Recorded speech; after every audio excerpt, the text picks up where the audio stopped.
Bienvenido al podcast del Taber Cojutepeque. Escuchemos la disciplina de Dios con el pastor Michael Velázquez.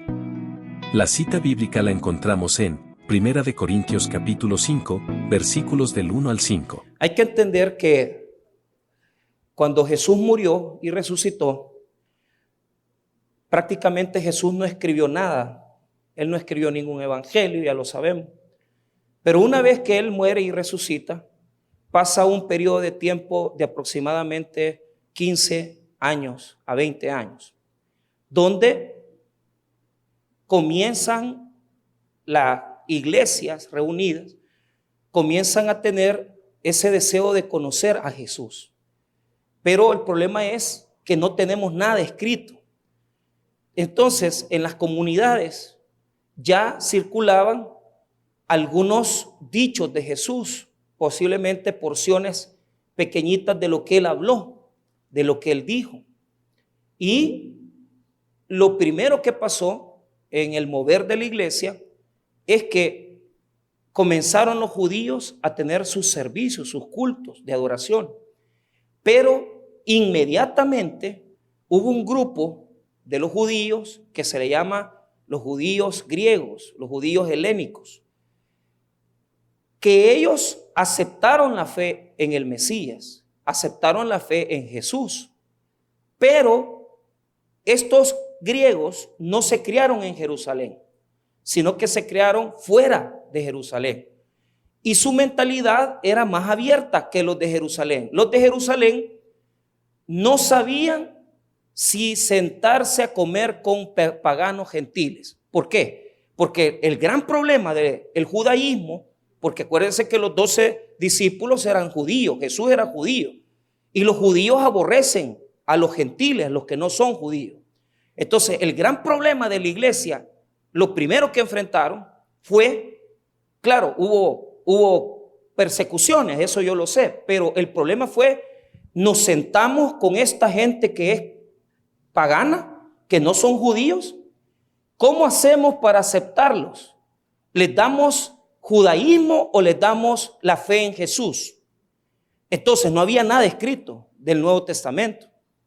Y eso fue un gran conflicto, porque el primero, digamos que en el libro de Hechos uno comienza a leer y podemos entender que el primero que tiene esa carga por aquellos que no son judíos es una iglesia llamada la iglesia de Antioquía. Y en esa iglesia de Antioquía, en Hechos capítulo número 6, estaba Pablo. En Hechos capítulo número 13 estaba Pablo. Pablo ya había creído en Jesús, pero Pablo tenía una mente más abierta que los apóstoles. Estaba el grupo que había sobrevivido de los apóstoles, que eran 11. Acuérdense que Judas murió. En el grupo del grupo que Jesús dejó, había ese conflicto de no saber cómo tratar a los que no son judíos. Pero el Espíritu Santo, diga conmigo, el Espíritu Santo los va guiando. ¿Por qué? En Hechos capítulo 8 sucede un acontecimiento. Los samaritanos que no son judíos reciben al Espíritu Santo y se convierten a Jesús. Posteriormente, los paganos, diga conmigo, gentiles, los que no son judíos, en el capítulo 10 de Hechos, se convierte un gentil llamado Cornelio. Y Pedro está ahí. Entonces Pedro ve que el Espíritu Santo le es dado a los judíos, le es dado a los samaritanos y le es dado a los que no son judíos. Pero la iglesia de Jerusalén, los discípulos de Jesús, no se atreven a ir por paganos porque son judíos. Dios usa a Pablo para que comience a hacer viajes misioneros. La iglesia de Antioquía comienza a mandar misioneros. Dice el capítulo 13 que la primera parejita que salió fue Pablo y Bernabé, y comenzaron a ir a las ciudades. Por ejemplo, el primer viaje salieron ellos de Antioquía, fueron a Chipre y fueron a Asia. Ahí llegaron a una ciudad romana llamada Antioquía de Pisidia, y en ese lugar comenzaron ellos a ver que el Espíritu Santo comenzó a manifestarse en judíos y en gentiles. Es decir, el Espíritu Santo, Dios, quiere que todos sean salvos. Pero la religión judía no se los permite, porque dicen los judíos, ¿cómo vamos a aceptar a esto? Si estos comen cerdo, si esto come, yo siempre he bromeado con eso, yo siempre les he dicho que el problema de los paganos es que comían cosas mundanas, cerdo, moronga, todo ese volado, ellos lo comían. Entonces, imagínense un judío que no come cerdo y que no come ese tipo de cosas y sentarse con un pagano, era una tremenda, un conflicto. Pero el cristianismo comenzó a abrirse. Entonces, la iglesia comenzó a ser de gentiles, de gente judía y gentil. Uno de los problemas que aconteció fue que en el capítulo 18, Pablo llega a Corinto. Entonces, allí se levanta una comunidad. Pero Corinto era una ciudad pagana. O sea, había un paganismo en la ciudad, así como aquí en Cojute, ¿verdad? Que somos algo pecadores, ¿verdad? Entonces, pero ¿qué pasa? Igual que en todas partes somos iguales, o sea, tenemos pecado. Pero en esa ciudad había un templo dedicado a la diosa Venus, Afrodita, y habían 1000 prostitutas, sacerdotisas, que se acostaban con hombres y tenían relaciones sexuales en el templo con ellos. Los marineros llegaban, porque Corinto era una ciudad comercial en donde llegaba un montón de negocios y en donde muchos marineros se albergaban ahí, y al llegar a esa ciudad se le daba adoración a los dioses paganos. ¿Y cómo no le iban a dar adoración a los dioses paganos si acostarse con una sacerdotisa en el templo de Venus era algo formidable para ellos? Pero ahí surge el movimiento donde el cristianismo tiene que implantarse como una comunidad donde ese tipo de cosas ya no tienen que prevalecer, ya no tienen que suscitarse. ¿Por qué? Porque uno tiene que abandonar realmente, si uno va al cristianismo, si uno viene a Jesús, uno tiene que abandonar las prácticas y las costumbres que nosotros sabemos que producen consecuencias en nuestra vida, pero también, fíjese bien, aquellas cosas que además que producen consecuencias malas para nosotros, también se vuelven ofensas para Dios. Entonces, uno tiene que tener una conciencia muy honesta y decir, bueno, estoy ofendiendo a Dios con mis conductas, estoy ofendiendo a Dios con mis situaciones, pero eso es una cuestión interna, pues, porque imagínense, todos tenemos una conciencia. Sabemos perfectamente que hay cosas que agradan y hay cosas que desagradan a Dios. ¿Y cómo yo sé que hay cosas que desagradan a Dios? Porque yo lo siento, yo sé que lo que estoy haciendo no es correcto. Entonces, ante esa influencia, ante esa cultura pagana, donde hay una adoración a dioses totalmente paganas, y donde hay una cultura sexual libertina. Imagínense que se le decía corintio a una persona liberal. O sea, era una ofensa decirle corintio a alguien porque se decía que era una persona liberal. La fama que tenía Corintio era tan fuerte que se le decía a una persona que se le decía corintio que tenía, si usted era mujer y se le decía así, usted sabía que es una ofensa. Y si usted era hombre y le decía corintio, usted sabía que era liberal. Entonces, Pablo comienza a estar en Corinto y se establece en ese lugar. Había ya, pues gracias a Dios, a través del ministerio de Pablo, se establece una congregación fuerte, bendecida. Pero Pablo sale de ese lugar porque él es un misionero. Y Pablo, fíjese bien, hay que tener cuidado. ¿Por qué? Porque muchas veces queremos poner a Pablo como que fuera Jesús. Pablo es seguidor de Jesús. Escribió la mitad del Nuevo Testamento prácticamente. Pero eso no quiere decir que Pablo tenga una preeminencia más grande que la de Jesús. Porque hay personas que idealizan a Pablo y ponen a Pablo en un stand, lo ponen en una posición tan alta que uno creería que son más paulinistas que cristianos. Ahora, y solo a Pablo citan, y citan las epístolas de Pablo, y Pablo dice, y Pablo aquí. Momento, ¿qué enseñó Jesús? Esa es la pregunta. Entonces, aquí viene algo importante. Pablo se va de Corintios y comienzan a llegar informes de lo que estaba pasando en la iglesia.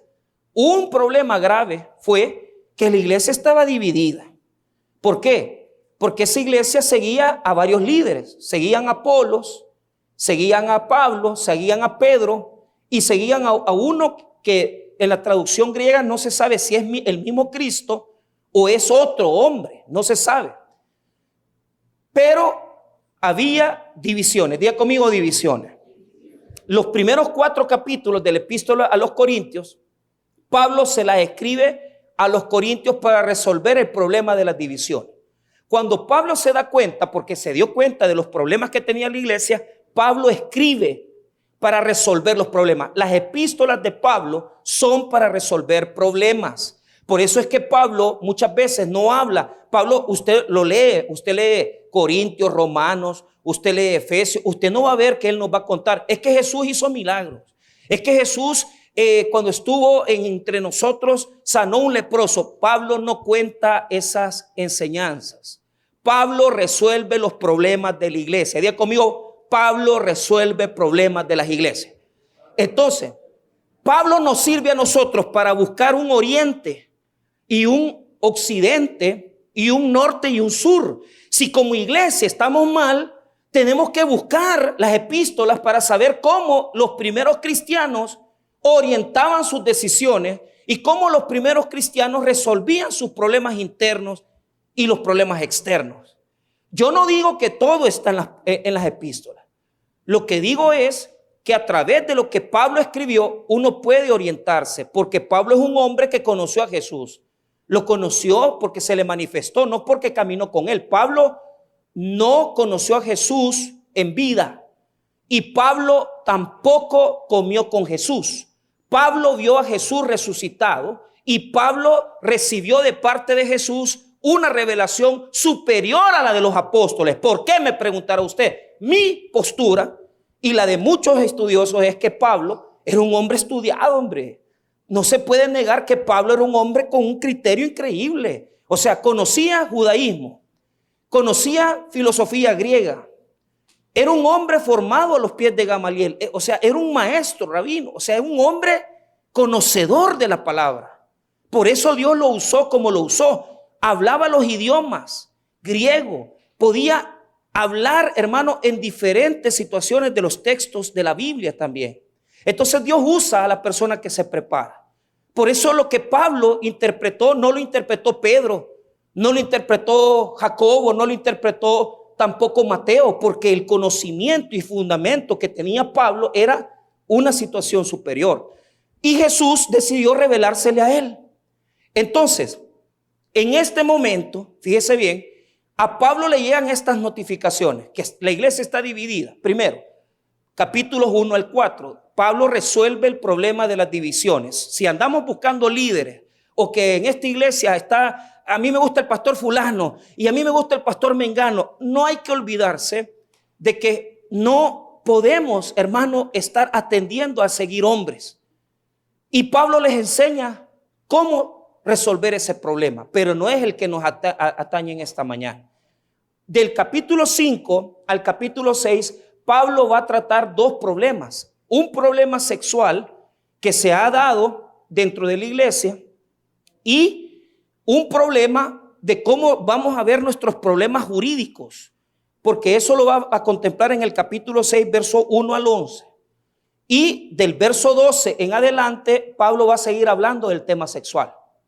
Entonces, ¿cómo tenemos que responder ante un problema sexual en la iglesia? Y lo tomo como un ejemplo, porque muchos tenemos problemas sexuales, yo lo sé. Y también tenemos problemas porque estamos desobedeciendo a Dios en diferentes áreas. Entonces tomo el tema de lo sexual Pero no me meto allí, sino que lo que quiero decir como predicador en esta mañana es cómo tenemos que atender nuestro problema de pecado. Cómo tenemos que resolver nuestro problema de que hemos caído posiblemente en una infidelidad para con Dios. ¿Cómo bregamos con eso? Les pregunto, ¿cómo bregamos? Entonces Pablo nos va a dar un oriente y nos va a dar un occidente y nos va a dar un norte, un sur. Veamos lo que dice el verso 1. De cierto se oye que hay entre vosotros fornicación, y tal fornicación cual ni aún se nombra en los gentiles, tanto que alguno tiene la mujer de su padre. ¿Cuál era el caso? Dentro de la iglesia había un hombre que se presume que tiene liderazgo, porque entonces Pablo no lo estuviera tocando así. Es un hombre relevante. Los estudiosos piensan que puede ser un hombre líder de los grupos divididos, y otros piensan que se le llama patronazgo, es decir, un hombre que tiene dinero bastante, y que porque tiene dinero tiene influencia dentro de la iglesia. Ahora, ¿qué es lo que pasa? Él se había establecido una relación con, y esto es algo que yo quiero aclarar, muchos dicen que se acostó con su madre. No, el texto bíblico dice claramente, mire qué es lo que dice, tanto de alguno que alguno tiene la mujer de su padre, o sea, que no es la mamá de él, había sido esposa del papá, lo que no sabemos si estaba vivo el papá o estaba muerto. Normalmente en la época en la cual Pablo escribe Corinto, las chicas se casaban a los 14 años con hombres de 40 años. Entonces, probablemente, dicen algunos eruditos, que posiblemente la chica había quedado viuda, el hijo se enamoró de la chica, obviamente, y tuvieron una relación.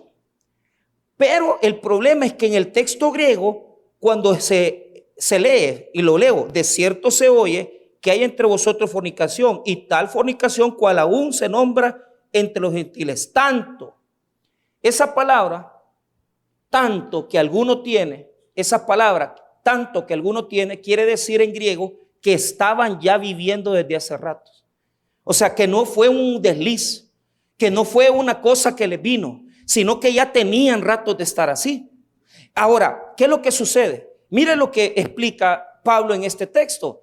La palabra fornicación se debe de traducir desde el griego porneia. ¿Qué es porneia? Todo tipo de desorden sexual. O sea, no debemos decir, es que porque no está casado o está en fornicación. No, porneia en griego quiere decir toda conducta sexual que se ha vuelto pública y se ha vuelto también ofensiva. Podemos traducirla como una situación de, digamos, de conducta sexual inapropiada. No es solamente tener relaciones con una persona no casada. La palabra en griego significa un desorden público sexual. Entonces, ¿qué es lo que le duele a Pablo? Mire lo que dice. Otra vez, léalo. Tanto que alguno tiene la mujer de su padre. Pero vea lo que dice antes de eso. De cierto se oye que hay entre vosotros fornicación, y tal fornicación cual ni aún se nombra entre los gentiles. O sea, dos cosas. Ya se escucha. Es una mala fama ya la que se tiene. Esa es una cosa. Ya, o sea, el chambre ya se propagó dentro de la iglesia, fuera de la iglesia, tanto que hasta Pablo sabe ya.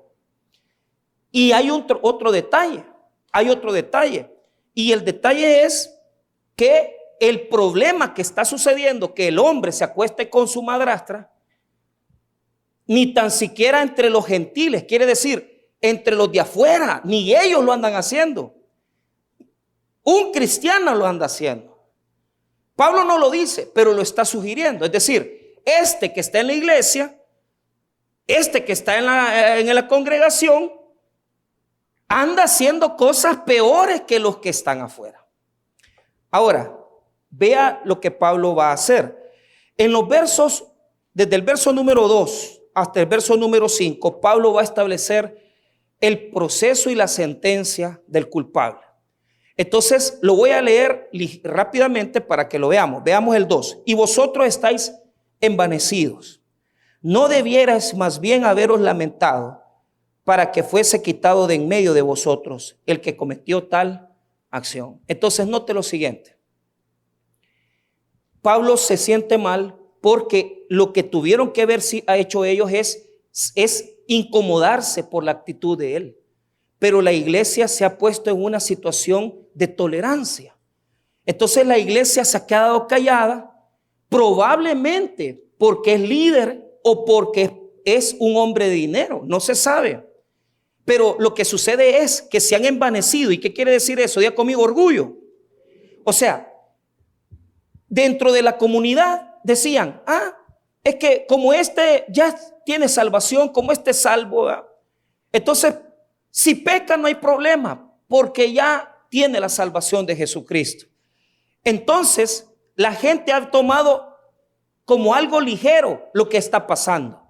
Y Pablo nos está diciendo, miren, están equivocados. Ustedes tuvieran que haber hecho algo. Ustedes tuviesen que haberse lamentado. Ustedes tendrían que estar llorando porque uno de los servidores, porque uno de los miembros de la iglesia, porque una de las personas se ha metido en este desorden.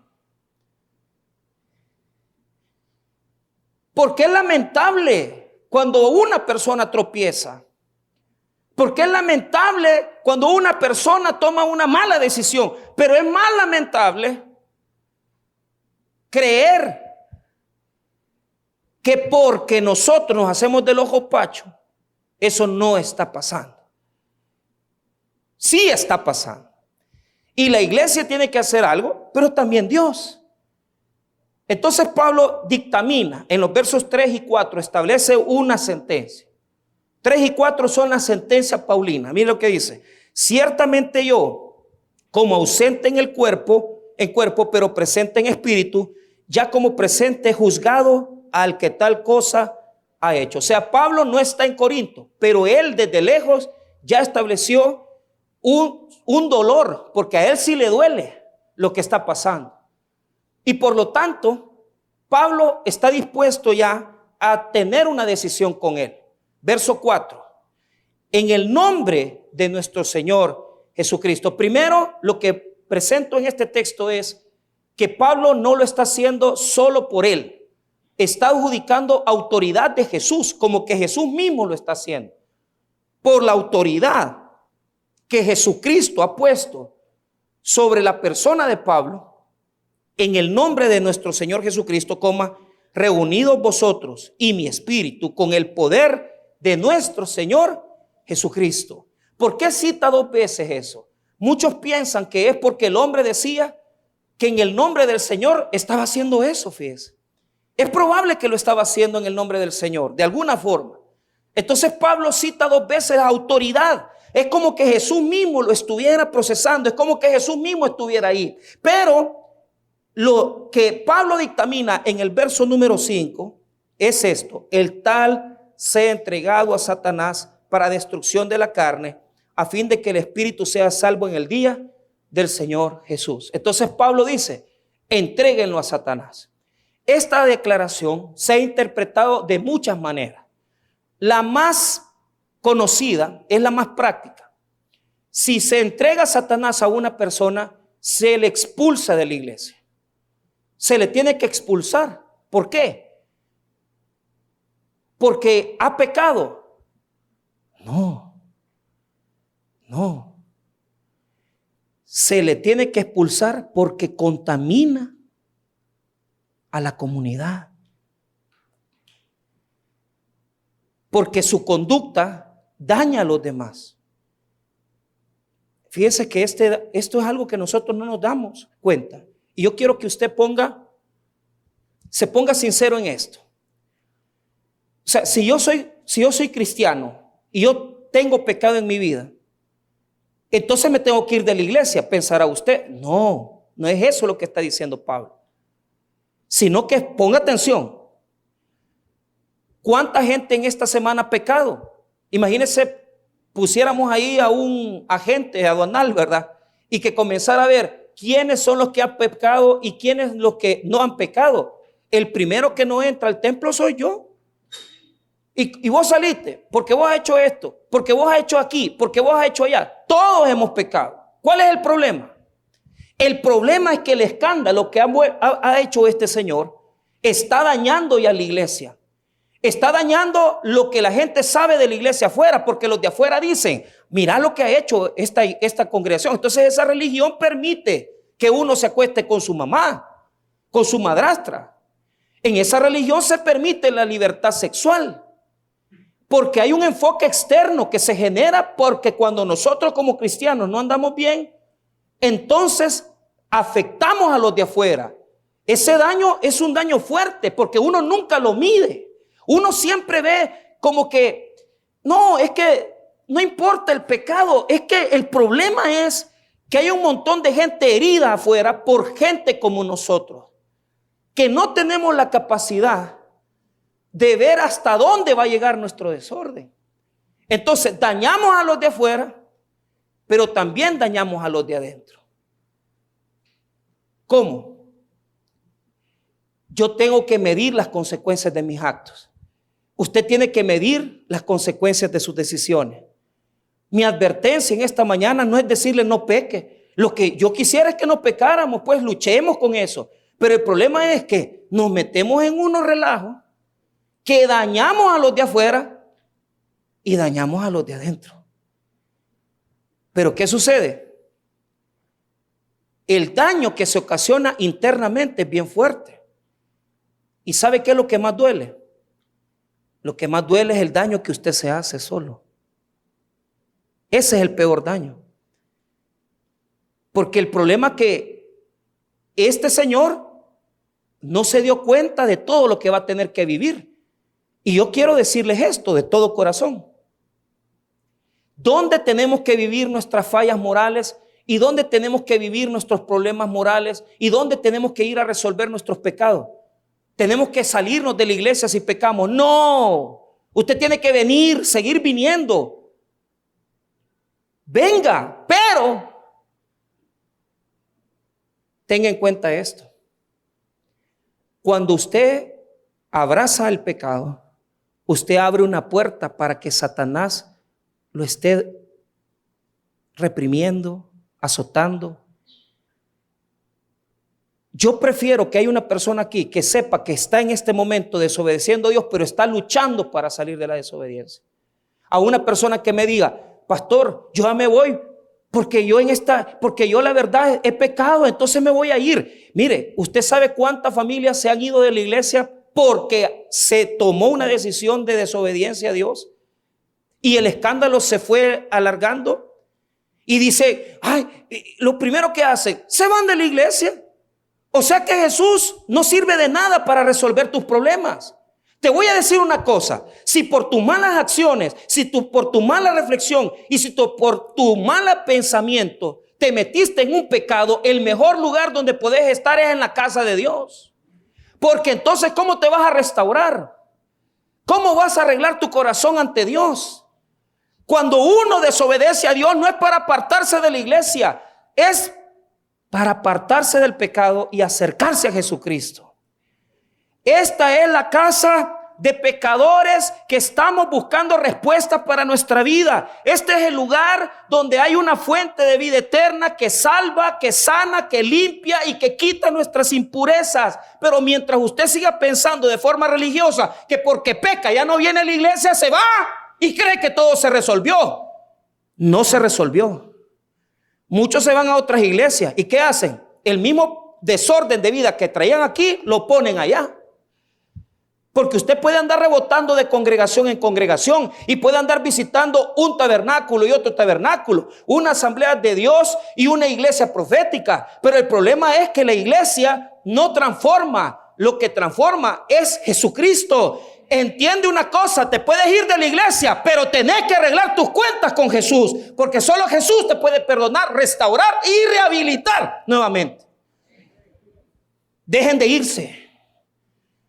Solo porque agarran cuestiones de pecado, dejan los ministerios. ¿Por qué no arreglan sus cosas con Dios?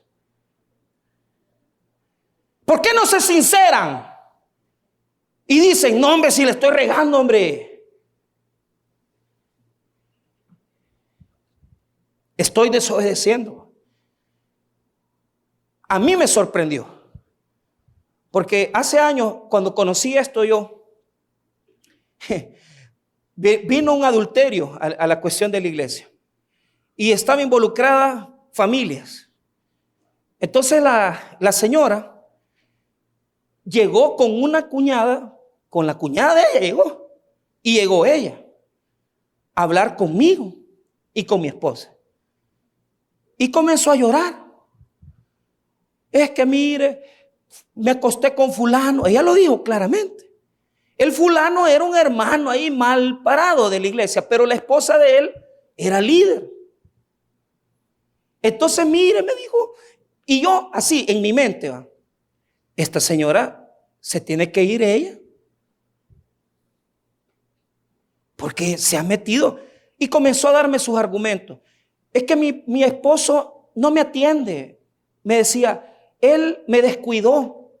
No, hombre, y con un carro de $20,000, con una casa de $170,000, qué descuidada estaba. Ya quisiera que hicieran cargo así de mí.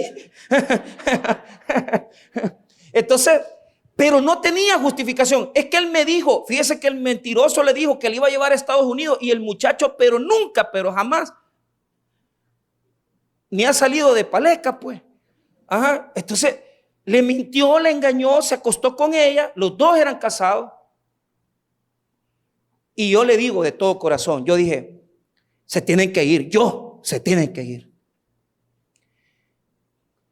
Lo curioso es lo siguiente, siguieron llegando. Y entonces yo digo, ¿y por qué no se van, pues? Si están haciendo desorden. Pero yo no entendía la gracia. ¿Por qué razón? Porque nosotros como pastores y líderes toda la vida queremos andarle imponiendo al pecador una carga y decir, vos sos pecador, leproso, andate de aquí. Pero ¿cuál es el problema? Jesús en ningún momento, en ningún instante de su ministerio, rechazó a los pecadores. ¿Cuál es el requisito importante que yo debo de tener en la iglesia en esta mañana? Saber que si yo he cometido pecado y si en mi corazón yo me he sentido mal por lo que yo he hecho y si en mi corazón yo me he arrepentido, vengo a la iglesia, lucho, paso la vergüenza que tengo que pasar, paso la indignidad que la gente, alguno sepa o que alguna persona sabe, pero paso. ¿Por qué razón? Porque, hermanos míos, escuche bien, si usted ha sido capaz de arrepentirse de su pecado, Jesús nunca lo va a rechazar por su pecado. Y usted no tiene por qué salir de aquí, porque en este lugar usted tiene que saber que la palabra y Jesucristo va a restaurar su vida. Y poco a poco usted va a ir saliendo del pecado y usted va a ir saliendo de su situación. Pero una cosa les tengo que advertir. La disciplina de Dios nos compete. Y eso de ser entregado a Satanás es duro, porque implica varias cosas. Primero, tengo que saber que tengo que abandonar el pecado. No puedo seguir viviendo así. Habrán personas que dicen que yo estoy conviviendo con otra persona, ya me separé. Lucha por eso entonces. ¿Pero por qué? Porque si usted está arrepentido de lo que hizo y usted quiere cambiar, abandónelo. Pero si usted no se siente convencido de lo que está pasando, usted siga viviendo, siga existiendo, pero siga viniendo. Aprenda de Dios, conozca más a Dios, porque Dios va a hablarle a su vida y lo va a enderezar. Y mire, le voy a decir algo de todo corazón. Yo no conozco una persona en todos mis 27 años de ser cristiano que Jesucristo no haya transformado, hermano. No importa tu oscuridad, no importa tu penumbra, Cristo siempre va a iluminar tu vida porque Él tiene perdón para el pecador. Te va a rehabilitar. Pero algo soy sincero. Aunque abandones el pecado o no lo abandones, Jesús te va a disciplinar. Y esa disciplina es dura, porque pasas vergüenza, Porque es la vergüenza que la gente sabe lo que uno ha hecho, pero uno tiene que aguantarlo. ¿Qué le toca? La gente es miserable, la gente lo quiere ver acabado a uno. La gente no le va a venir a decir, mira, hiciste lo correcto, pero qué bueno que en medio de toda la gente miserable siempre hay uno que te habla y te dice, aquí vengo a ayudarte. Ese es Dios. Cuando a mí me expulsaron y me echaron de todo, solo hubo 3 personas que me buscaron y siguen siendo mis amigos. ¿Por qué los aprecio y los amo? Porque cuando a mí me vieron en la miseria, de todas las que se decían cheros y compañeros, solo tres me llamaron. Porque cuando eres un leproso, nadie quiere nada contigo. Pero tú tienes que entender que hasta los leprosos Jesús los tocó. Y Jesús siempre te va a mandar a alguien en tu momento de crisis para decirte, no pierdas la esperanza, has pecado, te han humillado, te han ensuciado, pero yo tengo misericordia de vos. No te preocupes si tenés lepra en la piel. Jesús siempre tiene una mano que te dice, dale adelante, seguí. La regaste, te divorciaste, te separaste, hiciste lo que hiciste. Pero la misericordia de Dios llega ahí. Hay que pasar la vergüenza. Y lo otro duro que hay que pasar es ser sincero uno con uno mismo. Saber si queremos realmente que Dios cambie nuestras vidas. Porque hay personas que no quieren cambiar, fíjese. Y no quieren. Y yo respeto eso. Yo no le voy a decir que están mal. Si usted piensa que está bien así, usted quédese así. Pero si en su corazón usted está sufriendo, está pasando penuria, vergüenza y humillación y se siente mal por eso, dele gracias a Dios. ¿Sabe por qué? Porque después de la disciplina de Dios viene un cambio para tu vida. Yo he aprendido que cada vez que Jesús me poda y me limpia, es para dar más fruto. Y probablemente alguien te dejó tirado en el lodo. Y probablemente alguien te dejó tirado y piensas que no va a pasar nada después. El juicio lo vas a vivir, la disciplina la vas a vivir, el dolor de sentirte abandonado lo vas a vivir. Pero después de vivir eso, dale gracias a Jesucristo, porque después del dolor y del juicio viene la restauración de Dios. Dios te va a restaurar. Diga conmigo, Dios nos restaura. No importa, hermano, que tu mundo se haya caído externamente e interiormente. No importa la bajeza que hayas experimentado. Jesucristo siempre restaura, pero nos disciplina. A este hombre lo entregaron a Satanás. ¿Qué implica? Salir de las manos de Dios y ponerse en las manos de Satanás. ¿Por qué? Porque los hermanos lo tenían que abandonar. Porque tenía que salir de la iglesia, porque su escándalo era muy fuerte. A este lo tenían que mover hacia afuera. A la mayoría de los que estamos aquí, nadie nos va a sacar de aquí. Pero si estás viviendo en pecado, estás viviendo aferrado a un poder del diablo. Y vos lo tenés que reconocer. Que eso no es de Dios.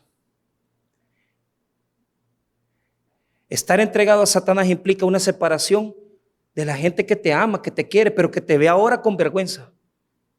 Estar entregado a Satanás significa otra cosa. Tener una compulsión. En el caso del sexo que tenía este hombre, imagínense lo que dice Pablo en el capítulo 6. Léalo conmigo. Mire lo que dice el versículo 16. ¿O no sabéis que el que se une con una ramera, 6:16, ¿o no sabéis que el que se une con una ramera en un cuerpo con ella, porque dice, los dos serán una sola carne, pero el que se une al Señor, un espíritu es con él? ¿Qué es lo que está hablando? Juntarse con una persona en el pecado sexual es tener una compulsión, es tener un deseo. Y eso se sufre también, porque usted cree que los que están viviendo en adulterio no quieren salir del adulterio. ¿Cómo no, hombre? Usted cree que el que está viviendo en fornicación quiere vivir en fornicación, quiere salir.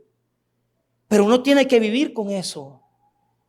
Tiene que vivir sabiendo que estás cometiendo una desobediencia. Tenés que vivir con esa vergüenza y tenés que vivir con esa presencia de la maldad en tu vida. ¿Qué es lo que quiere Dios?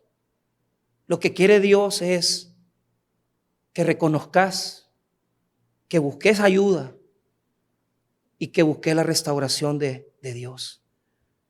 La iglesia, hermano, no está aquí para andar excluyendo pecadores. La iglesia está aquí porque esta iglesia y todas las iglesias son un hospital para el alma del hombre y de la mujer que quieren cambiar. Aquí estamos enfermos, personas con daños morales, espirituales, que queremos ser diferentes. Vamos a vivir procesos de vida donde nos vamos a tener que apartar. Vamos a vivir procesos de vida donde vamos a tener que sufrir la vergüenza. Pero después de esa disciplina viene la restauración. ¿Qué es lo que dice Pablo aquí? Es bien interesante, porque muchos han interpretado que esto es muy malo. Y fíjese que no, Pablo pone una disciplina para que la persona que ha cometido el pecado se arrepienta. Mire el 5, el tal sea entregado a Satanás para destrucción de la carne, a fin de que el espíritu sea salvo en el día del Señor Jesús. ¿Qué quiere Pablo? Fíjese que muchos han interpretado, es que el tal sea entregado a Satanás para destrucción de la carne. Entonces la gente interpreta, entréguenlo a Satanás y que vea a Dios qué hace con él. Es que ese es el punto. Hay disciplina, sí, pero ¿qué quiere el Señor? ¿Quiere nuestra muerte? No. ¿Qué dice ahí? Para que la carne, ¿qué es la carne? Nuestras deficiencias morales, no está diciendo el cuerpo. Nuestra deficiencia, nuestras debilidades tienen que ser tratadas a la luz de Dios. Y el proceso de disciplina es un proceso donde Dios trata conmigo. Es que mire, a mí no me importa que en una iglesia me digan salite. A mí no me interesa que alguien me dice, mira, vos ya no puedes predicar porque como pastor no puedes predicar. Que ha pasado muchas veces. A mí lo que me preocupa es el trato de Dios conmigo. ¿Y qué es lo que quiere Dios? Que la carne sea apaciguada, que se entregue a Jesús, que la carne sea destruida, que el poder que tiene sobre mí la carne no me domine. No es el cuerpo. Ahí no dice cuerpo, dice carne. ¿Y qué es la carne? Mis debilidades, mis deficiencias, mis pecados, mis demonios tienen que estar presentados ante Jesús. Porque al final el espíritu sobrevive, pero la carne tiene que ser destruida. ¿Y qué es la carne? Es el cuerpo. No es el cuerpo, es mi debilidad. ¿Qué es lo que quiere Dios entonces? Restaurarme, cambiarme. No te estés quejando si en esta mañana estás sin trabajo. No te estés quejando si en esta mañana has venido y decir, me ha ido mal, pastor. ¿Por qué fue, pues? Estás pasando una disciplina. ¿Será que estás siendo entregado a Satanás? ¿Será que la presencia del enemigo está en vos? ¿Será que en este momento te está siendo castigado? ¿Pero qué quiere mostrarnos Pablo? Pablo nos quiere mostrar algo. Usted puede ser disciplinado, puede pasar por manos del enemigo, pero usted nunca pierde su salvación. Usted le pertenece a Dios. Y como pertenece a Dios, es Él el que va a tratar con usted. Es Él. ¿Sabe qué es lo bonito? El hombre es expulsado de la iglesia. El hombre va a tener que bregar con sus demonios. El hombre va a tener que pasar por la vergüenza. El hombre va a tener que pasar por las situaciones duras. Pero ¿sabe qué es lo bonito? Vaya conmigo a 2 de Corintios capítulo 5, versículo número 11. 5:2.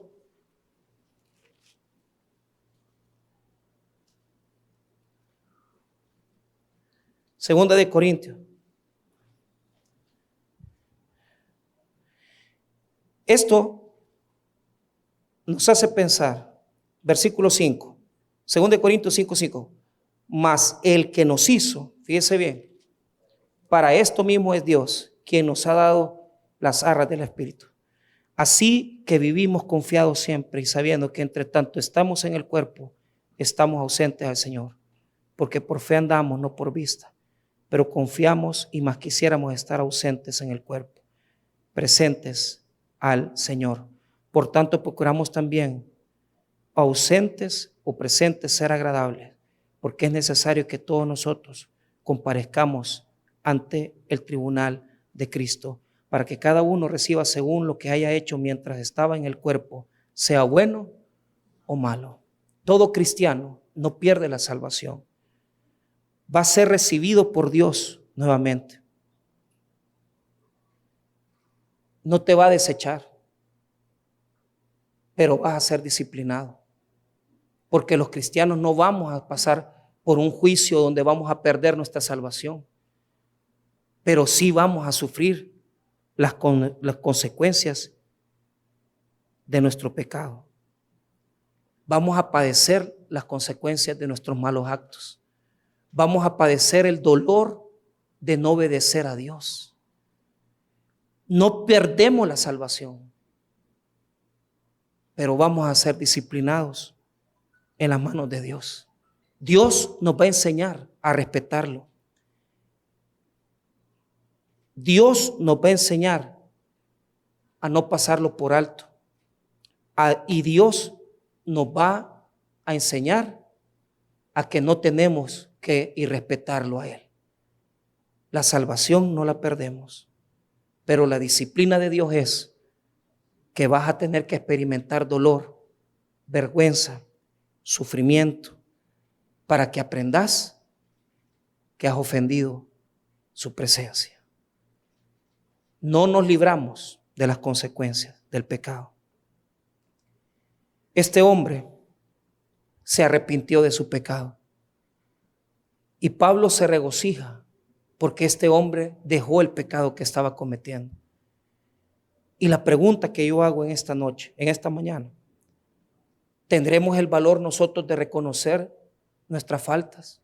¿Tendremos la sinceridad de reconocer las fallas que tenemos? ¿Tendremos la sinceridad de reconocer que nos hemos equivocado? ¿La disciplina servirá para cambiar nuestras vidas? ¿La disciplina nos servirá para poder ser diferentes o seguiremos viviendo en desobediencia a Dios? Las consecuencias las vivimos. La eternidad no está en juego. Pero ¿sabe qué es lo peligroso? Lo peligroso es esto: que llega un momento, si nosotros no cambiamos y si nosotros no vemos a Jesús, Jesús dice: vení para acá, te llevo conmigo. Y llega un momento donde personas que hemos ofendido a Dios, ya arrepentirnos tal vez ya no es parte de nuestra vida. Pero Dios dice: has desobedecido mucho, como sos mi hijo, te llevo conmigo, no te puedo dejar. Y la disciplina de Dios puede llegar en algunos casos a la muerte. Pero Dios siempre nos ayuda a arrepentirnos antes. La salvación no está en juego. Lo que está en juego son las pérdidas que tenemos por nuestra desobediencia.